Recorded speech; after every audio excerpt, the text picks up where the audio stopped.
Our story starts out at a cafe called Yamaki with a female waiter named Kazami serving a hot drink to a customer named Masaki. After receiving his order, Masaki decided to use that opportunity to finally ask Kazami out on a date. After he asked, he noticed that she just looked at him with an expressionless face, so he wondered if he would be rejected. But after some time, she agreed to go out with him. Back with his friends, with his hands subtly raised, he low-key celebrated not being rejected, which made his friend wonder what happened to him. Ryuji explained, saying Masaki asked his crush out. They talked about her a bit, with Ryuji wondering why he liked a middle-aged woman, but Masaki corrected them by saying she's just 20 years old.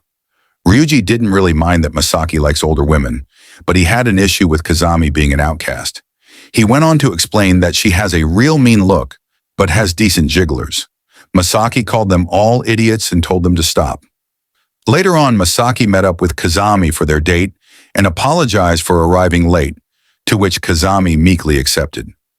Well, some of you might think this is a simp move, but as they headed to their date destination, Masaki thought that even though he arrived 10 minutes early for the date, she still arrived before him, so he apologized even though he didn't have to.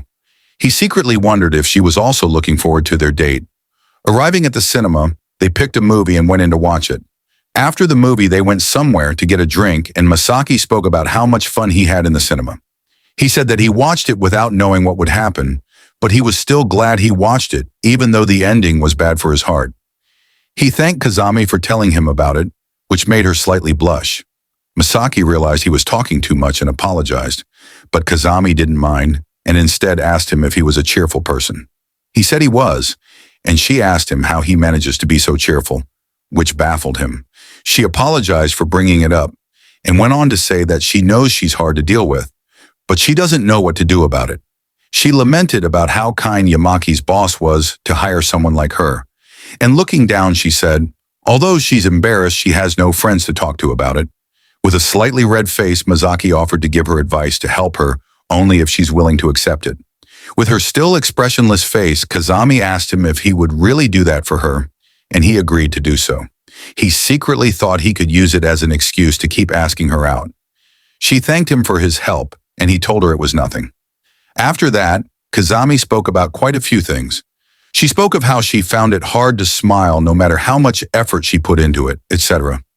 Although Masaki had ulterior motives, he still wanted to genuinely help her out.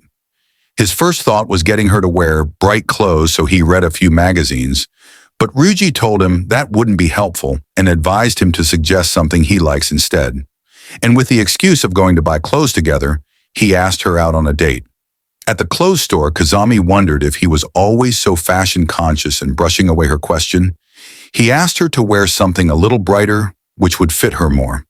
Wearing a cute dress, she asked him if it fits her, and while crying tears of joy, he gave her a thumbs up and told her how good she looked in it. After that, he asked her out on a lot more dates, and they had a ton of fun. On one date, he won a toy at a claw machine, and his excited demeanor made her laugh. When he looked at her with a questioning gaze, she blushed and apologized, saying that she found his excited reaction a little funny. While handing her what he won, Masaki said her natural smile looked amazing and that she would get the hang of it after a while. She thanked him for making her smile as she was grateful to be more cheerful. Seeing her like that, Masaki blushed at how cute she was. Back at Yamaki Coffee, we see Kazami serving Ryuji coffee with a smile. Noticing something off, Ryuji asked if something was different about her, and Masaki started acting all smug about it. But Ryuji ignored what Masaki said and stated that because her mood is lighter now, she looks cuter. After Masaki noticed that Ryuji found her cute, he tried calling out to him, but he said he wanted to use the toilet and left. Masaki freaked out while thinking that if a womanizer like Ryuji sets his eyes on her, then he would ask her out. With his head lowered and breaking into a cold sweat, Masaki thought that even though Kazami got more cheerful, he was doing everything just to have leverage over her. Kazami, noticing that Masaki looked down, asked him if he was all right and offered him some water. With his head still lowered, he told Kazami that Ryuji said her mood lightened up. Upon hearing that, Kazami asked if it was true. Then she said that even her boss told her she had changed a little bit, so she must have gotten more cheerful. And she thanked Masaki for everything. Masaki, while smiling awkwardly, told Kazami that he's no longer needed since she'll be fine on her own now. And that shocked her. He went on to say that he was kind of useful, but since he's no longer needed, she no longer needs to go out with him, and he apologized for tagging along. Kazami, while shedding a tear, asked why he was saying that. Masaki called out to her, but he was interrupted by the owner who asked Kazami to take care of the cafe as he had something to do. He told her that if she wanted to, she could close up since they were close to closing time. While wiping away her tears, she said okay, and he asked her to take it easy on Masaki. Ryuji asked what was going on, and the boss asked him to go for a drink with him, to which he agreed. When Masaki and Kazami were left alone, Masaki wondered if Kazami was crying, so he then tried to call out to her. Kazami, with a slightly anxious expression, while stuttering, asked Masaki if she was bothering him or if she did anything to hurt him. While blushing, he told her she didn't do anything and asked her to forget what he said. He asked for her forgiveness and said that because Ryuji said that she was cute, he got jealous and vented on her, and that he would like to continue going on dates with her. After hearing that, Kazami went closer to him and leaned her body against his chest.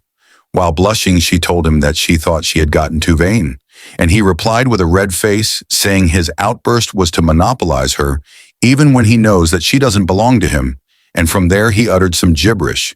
Kazami then asked him to make her his, and she kissed him, and they both proceeded to make a chaotic Doujin mess of the place.